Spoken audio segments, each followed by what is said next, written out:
Halo, nama saya Graciela Claudiana Dabda. Saya akan menjelaskan nama unsur atau lambang, nomor atom, dan konfigurasi elektronnya. Yang pertama ada natrium.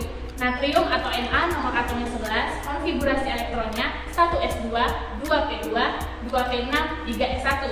Yang kedua magnesium atau Mg, nomor atomnya 12, konfigurasinya 1s2, 2s2, 2p6, 3s2. Yang ketiga aluminium atau Al, nomor atomnya 13, konfigurasinya 1s2, 2s2, 2p6, 3s2, 3p1. Yang keempat silikon atau Si, nomor atomnya 14, konfigurasinya 1s2, 2s2, 2p6, 3s2, 3p2.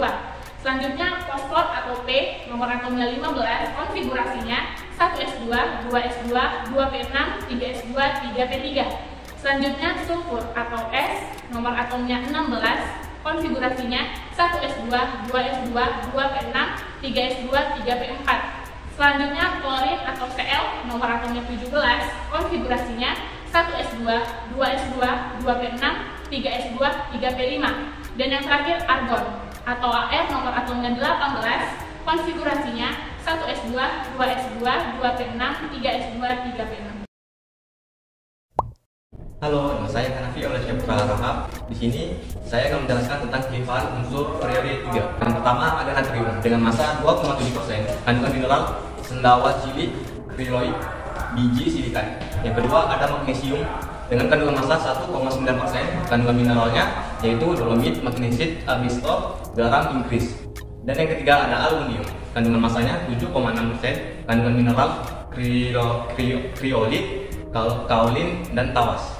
Selanjutnya ada silikon dengan kandungan massa 25,8%, kandungan mineralnya silika dan silikat. Selanjutnya ada fosfor dengan kandungan massa 0,1%, kandungan mineralnya apatit dan fosforit. Yang ketiga ada sulfur dengan massa 0,1%, kandungan mineral pirit, separit, galenit, gips, bearit.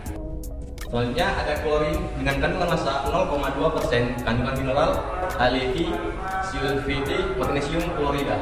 Dan yang terakhir ada argon dengan kandungan massa 0,1%, kandungan mineral tidak memiliki kandungan mineral. Halo, saya Khairul Nisa dan sekarang saya ingin menjelaskan tentang sifat fisis dan sifat kimia dari unsur periode 3. Nah, yang pertama sifat fisis dari unsur periode 3 yaitu jari-jari atomnya. Jari-jari atom adalah jarak antara inti atom ke kulit terluar yang ditempati elektron. Jari-jari atom unsur periode 3 dari Na ke Ar semakin kecil karena dari kiri ke kanan jumlah nomor atom bertambah dan tidak diikuti pertambahan jumlah kulit. Yang kedua, energi ionisasi. Energi ionisasi adalah energi yang dibutuhkan untuk melepaskan satu elektron pada kulit terluar yang terkait lemah ke inti dalam fase gas. Nah, energi ionisasi dari Na ke Ar cenderung semakin besar. Namun, terjadi penyimpangan pada Al dan S. Seharusnya, energi ionisasi Mg dan energi ionisasi sulfur lebih besar dari fosfor. Tapi, kenyataannya, energi ionisasi aluminium lebih kecil dari Mg atau magnesium dan energi aluminium lebih besar dari fosfor. Hal ini terjadi karena unsur magnesium memiliki elektron valensi 3s2 dan memiliki orbital 3s terisi penuh sehingga stabil, dan fosfor memiliki elektron valensi 3s2, 3p3 menunjukkan orbital 3s terisi penuh dan orbital 3p terisi setengah penuh sehingga stabil. Karena itu, magnesium dan fosfor membutuhkan energi yang lebih untuk melepaskan elektronnya. Selanjutnya, afinitas elektron. Afinitas elektron adalah energi yang dilepaskan satu atom netral dalam wujud gas ketika menerima satu elektron dari atom lain untuk membentuk anion atau ion negatif. Afinitas elektron dari Na ke Cl terjadi penyimpangan pada aluminium dan fosfor. Hal ini karena muatan inti yang semakin positif dan jari-jari atom semakin kecil. Keadaan ini menyebabkan gaya tarik-menarik antara inti dengan elektron yang ditambahkan semakin kuat sehingga afinitas elektronnya bertambah. Selanjutnya keelektronegatifan. Keelektronegatifan adalah suatu ukuran kemampuan suatu atom untuk menarik elektron dalam suatu ikatan kimia. Keelektronegatifan unsur-unsur periode 3 dari kiri ke kanan, dari Na ke Cl semakin besar. Hal ini karena muatan inti bertambah positif dan jari-jari atom berkurang. Selanjutnya, kita akan membahas tentang sifat kimia dari unsur periode 3. Pertama, kita akan membahas tentang sifat reduktor dan oksidator. sini, natrium, magnesium, dan Al merupakan reduktor karena semakin ke kiri, semakin kuatlah reduktornya. Sebaliknya, jika semakin ke kanan, maka sifat oksidatornya semakin kuat, yaitu silikon, fosfor, sulfur, dan klorin merupakan oksidator kuat. Sedangkan Ar atau argon memiliki sifat inert. Yang kedua, kita akan membahas tentang sifat non-logam dan logam dari unsur periode 3. Natrium, magnesium, aluminium memiliki sifat logam, sedangkan silikon memiliki sifat metaloid. Nah, semakin ke kanan, sifat logamnya semakin berkurang. Unsurnya yaitu fosfor, sulfur, klorin, dan argon. Yang ketiga, kita akan membahas tentang sifat basa dan asam dari unsur periode 3. Nah, unsur yang memiliki sifat basa yaitu natrium dan magnesium. Sedangkan si unsur yang memiliki sifat asam yaitu silikon, fosfor, sulfur, dan klorin. Nah, sementara argon memiliki sifat stabil dan aluminium memiliki sifat amorfer. Halo, nama saya Haikal. Saya akan menjelaskan kegunaan unsur periode 3. Pertama itu ada natrium. Natrium digunakan oleh hampir semua makhluk hidup. Dipakai dalam pengawetan makanan, dipakai untuk penyedap makanan, isi dan lampu kabut dalam kendaraan bermotor. Yang kedua itu ada magnesium. Magnesium dipakai untuk membuat konstruksi pesawat, logamnya disebut magnalum. Yang ketiga ada aluminium. Aluminium banyak dipakai dalam industri pesawat untuk membuat konstruksi bangunan. Dan yang keempat itu silikon. Dipakai dalam pembuatan kaca, terutama dipakai dalam pembuatan semi konduktor. Yang kelima ada fosfor. Itu biasanya digunakan untuk pembuatan pupuk, asam fosfat, dan garamnya untuk pembuatan korek api dan juga racun tikus. Dan keenam itu ada sulfur, dipakai sebagai bahan dasar pembuatan asam sulfat, digunakan dalam baterai, dipakai pada fungisida dan pembuatan pupuk. Yang ketujuh itu ada klorin. Klorin biasa dipakai pada proses pemurnian air, digunakan untuk menghilangkan tinta dalam proses daur ulang kertas. Dan yang ke-8, yang terakhir ada argon sebagai pengisi bola lampu karena argon tidak bereaksi dengan kawat lampu.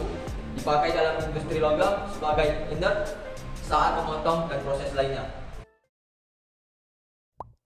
Halo, nama saya Prasetyo Leksono Saryowo. Saya akan menjelaskan proses pembuatan unsur periode 3. Yang pertama, natrium. Nama prosesnya elektrolisis leburan NaCl. Yang kedua, magnesium. Nama prosesnya elektrolisis lelehan MgCl2. Yang ketiga, aluminium. Nama prosesnya hal hero. Yang keempat, silikon. Nama prosesnya bereduksi SiO2. Yang kelima, fosfor. Nama prosesnya Wobbler. Keenam, sulfur. Nama prosesnya Klaus. 7. Klorin. Nama prosesnya elektrolisis larutan NaCl. Yang selanjutnya bisa lihat di tabel. Halo, nama saya Grasala Claudia Nadabdak. Saya akan menjelaskan reaksi-reaksi unsur periode 3. Sebelum itu saya akan menjelaskan apabila logam bereaksi dengan oksigen akan menghasilkan oksida basa dan non-logam yang bereaksi dengan oksigen akan menghasilkan oksida asam. Natrium bereaksi dengan oksigen akan menghasilkan NaO2 dan magnesium bereaksi dengan oksigen akan menghasilkan MgO. Kedua unsur itu akan mengalami oksida basa. Selanjutnya, Al bereaksi dengan 3O2 akan menghasilkan Al2O3 dan unsur itu akan mengalami oksida amorfer. Selanjutnya, silikon bereaksi dengan oksigen akan menghasilkan SiO2, fosfor bereaksi dengan oksigen akan menghasilkan P4O10, sulfur bereaksi dengan oksigen akan menghasilkan SO3, dan klorin bereaksi dengan O2 akan menghasilkan ClO2 7. Unsur-unsur tersebut akan mengalami oksida asam. Halo, nama saya Khairul Nisa dan sekarang saya ingin membahas tentang reaksi-reaksi yang terjadi pada unsur periode 3. Nah, oksida basa jika direaksikan dengan air akan menghasilkan basa. Dan oksida asam jika direaksikan dengan air akan menghasilkan asam. Nah, unsur-unsurnya yaitu Na2O jika direaksikan dengan air atau H2O akan menghasilkan NaOH. MgO jika direaksikan dengan H2O akan menghasilkan MgOH2. Nah, dari kedua reaksi tersebut mereka disebut dengan basa. Selanjutnya, Al2O3 jika direaksikan dengan H2O akan menghasilkan AlOH3. Reaksi ini disebut reaksi amorfer. Selanjutnya, SiO2 ditambah H2O akan menghasilkan SiOH4 atau H2O tambah H2SiO3. Selanjutnya, P4O10 ditambah H2O akan menjadi POH5 atau H2O tambah H3PO4. Reaksi selanjutnya yaitu reaksi SO3 tambah H2O akan menghasilkan S, OH6 atau H2O plus H2SO4.